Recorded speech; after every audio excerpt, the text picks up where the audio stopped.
Hello YouTube viewers and random Doctor Who fans. Today I will be taking a look at this, which is the international re-release of Riversong's Future Sonic Screwdriver. And I really hope it's much better than the UK re-release from last year, which received quite a reaction from me over its lack of features. Get back here! Yes, so here's hoping this one is much better. Taking a look at the packaging, the box has the same basic shape and layout as its original release, but with some updated graphics and a blue and silver colour scheme. At the top you can see a classic era Doctor Who logo in this silver panel, while on the bottom we get an image of River in her spacesuit garb wielding her Sonic. Beneath this, a panel confirms that this is from the 10th Doctor's era, of course appearing in Silence of the Library and Forest of the Dead, and yes, it is Riversong's Future Sonic Screwdriver. A panel at the top states that the toy includes red and blue settings, with an image of the screwdriver demonstrating both modes below it, while a secondary panel reads with lights, sound effects and hidden neural relay indicator panel, and next to that you can see an image of the neural relay itself. The display window in this box is very small, and it suffers from the same issue the packaging for the laser screwdriver does, which is that the emitter is obstructed from view by the Doctor Who logo panel. The back offers the same information as the front, along with some battery instructions and some legal guff. So that's it for the packaging. Let's crack on and take a look at the toy itself. Okay, so here we have the Future Sonic Screwdriver. And this has to be one of, if not the, best detailed sonic screwdrivers that Character Options have ever produced, and that's mainly because the prop gave them so much to work with. It's a fascinating design and has such an excellent aesthetic look to it. The emitter is ridged and moulded from transparent plastic so the emitter can change colours, but as you can see you can make out the LED and some circuitry underneath it, which could have been disguised better. The head is gold and includes these 4 dampers attached to the columns around its edges. It also features some excellent paint apps, as does the rest of the body, with this green haphazardly applied to give the Sonic an oxidised copper effect, which I think works really well. Moving on to the main body of the screwdriver, we get this panel which houses the neural relay, but more on it later. I love the small inclusion of these minute screws around the frame of the panel, which look as though they've been taken straight from the prop, as several other screws have been moulded onto the body of the Sonic in various places to really give it a screen-accurate look. The activation button has been given this excellent housing, which is connected to the translucent fluid link, which itself is attached to the golden user identification ring on the lower half. The ring is big enough for a guy like me with really big hands to fit his little finger through comfortably, so I should say that this screwdriver should be suitable for use by most adult cosplayers as well as children. Some additional flourishes of detail around the body of the Sonic all adds to its overall look, including these 3 green buttons with golden edging, which has been moulded into this indented section. Of course, the body also features this exaggerated crackle design on some dark grey plastic, which gives it this great aged look. 2 golden rings with some receded sections round off the bottom of the body, while the long black end cap features some golden panels running around it and a silver tip.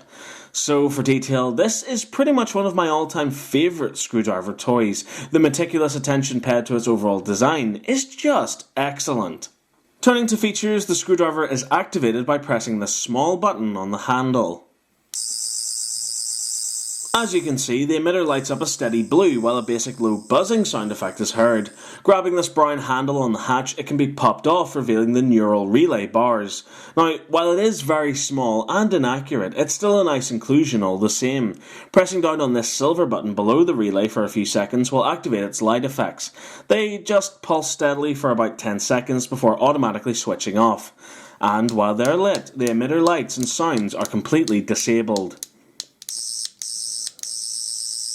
Finally, quickly pressing the button will change the Sonic to its red setting, so pressing down on the main activation button results in this. The emitter now lights up red, and additionally the sound effect has changed to a slightly higher pitch. While we never did see this setting in the episodes featuring this Sonic, in fact it's only referenced in one throwaway line, it's still an awesome little bonus the character decided to include it.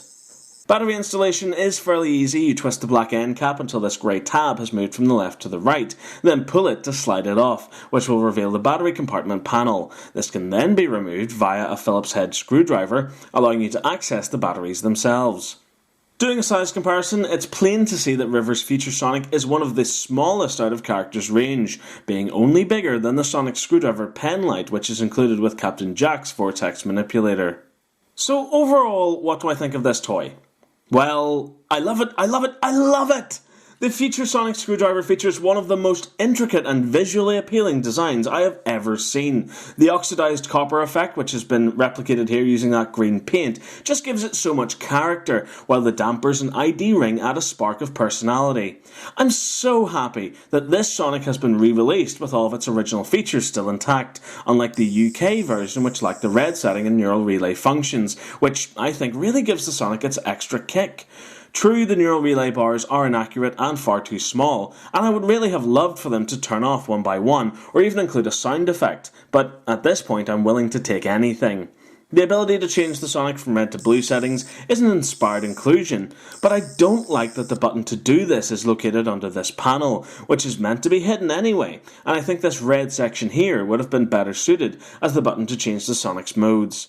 But, of course, the few problems I do have with it come from my never-ending search for perfection, and I'm sure regular human beings will have no issue with its effects whatsoever. Additionally, I've been scouring this Sonic for any sign of legal kertwink, and you want to know where I find it?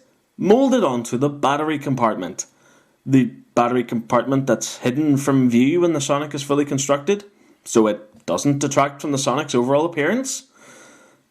Good move, character. Good move. And so that brings us to the end of this review. Thank you very much for watching. I really hope you enjoyed it. If you did, remember to stay subscribed for more videos and keep up to date with all my latest news and reviews by liking my Facebook page and following me on Twitter. Thanks again for watching, and remember to keep following the nerd. Goodbye.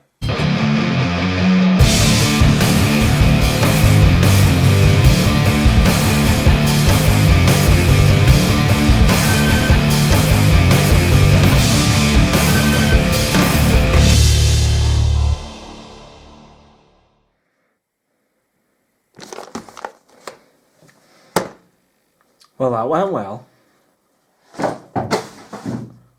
Son of a...